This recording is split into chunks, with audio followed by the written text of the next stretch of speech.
안녕하세요. 하즈소프트의 유봉석입니다. 오늘은 3시간에 걸쳐서 윈디버거 실무 로컬 디버깅에 대해서 배워보도록 하겠습니다. 로컬에서 동작하는 윈32 서비스 프로그램, 프린터 드라이버, 그리고 UMDF 드라이버 등은 개발하는 과정 중에 다양한 그런 논리적인 버그가 있을 수 있습니다. 이와 같은 논리적인 버그를 수정하는 상황에서 대부분 개발자들이 디버그 메시지를 통해서 버그를 찾아내려 하는데, 만약에 디버그 메시지를 통해서 문제를 해결할 수 없는 상황이라면 이럴 때는 윈디버거 같은 디버거를 사용해야 합니다.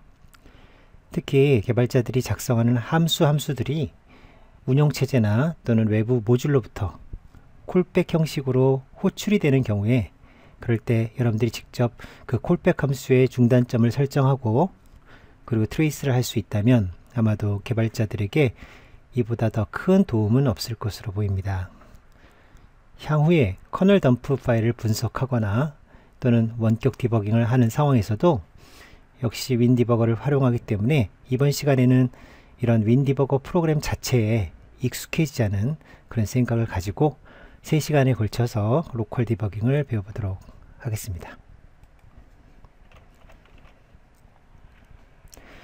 윈도우 응용 프로그램, 윈도우 서비스 프로그램, 그리고 윈도우 디바이스 드라이버를 개발하는 개발자들로 하여금 고급 디버깅 기술이 제공되는 윈도우 디버거, 그 사용 방법을 익히고 그리고 고급 시스템 프로그램을 양성하는 데 그 목적이 있고요.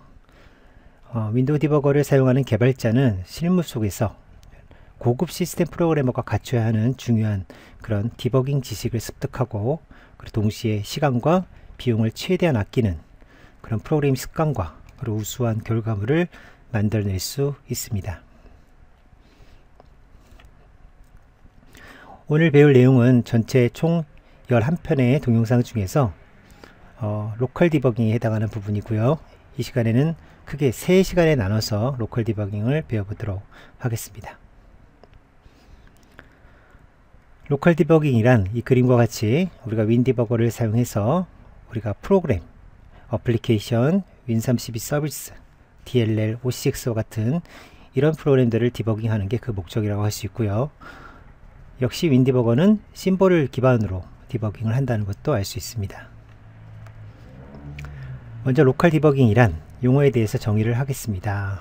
디버거 프로그램과 그리고 디버깅을 할 대상, 타겟이라고 부르는 그 타겟 프로그램을 같은 컴퓨터, 동일한 컴퓨터에서 실행시키면서 그러면서 디버깅하는 작업을 로컬 디버깅이라고 합니다.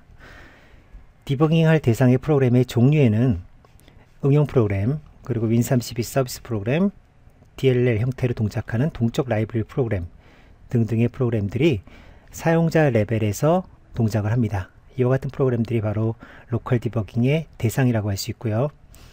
모든 로컬 디버깅은 응용 프로그램 디버깅을 원칙으로 동작을 합니다. 즉 윈32 서비스 프로그램이나 DLL 같은 프로그램들도 결국은 응용 프로그램에서 로딩을 하기 때문에 모든 디버깅은 다 응용 프로그램 디버깅을 원칙으로 우리가 설정을 하고 그리고 타겟 디버깅을 할 수 있다는 얘기죠. 따라서 이와 같이 우리가 디버깅 할 때 먼저 타겟이 되는 응용 프로그램, 우리가 어떤 드라이버를 만들었다든지 서비스를 만들었다든지 DLL을 만들었다고 하더라도 항상 기반은 타겟이 되는 응용 프로그램을 먼저 선택하고 그리고 디버깅을 시작해야 합니다. 응용 프로그램을 우리가 디버깅 할 때는 먼저 응용 프로그램이 어떤 형태로 동작할 수 있는지를 우리가 알아봐야 되는데, 크게 윈디버거를 써서 우리가 응용 프로그램의 디버깅을 시작하려면 여러가지 방법들이 존재할 수 있습니다. 그 중에서 첫 번째는 만약에 자신이 직접 응용 프로그램을 제작했다면 자신이 제작한 프로그램을 윈디버거를 통해서 열기, 그런 다음에 디버깅을 하는 방법이 있을 수 있고요. 만약에 자신이 직접 프로그램을 제작했어도 윈디버거 상에서 열기를 하지 않고 이미 실행이 중인, 즉 실행이 되어 있는 상태의 그런 응용 프로그램이라면 원격에서 그 로컬에서도 어태치와 같은 형식으로 접속이라는 방법이 제공이 됩니다. 즉 우리가 어떤 프로그램을 디버깅할 때 실행하는 단계에서부터 디버깅하는 것이 아니라 이미 실행이 되어 있는 상태에서도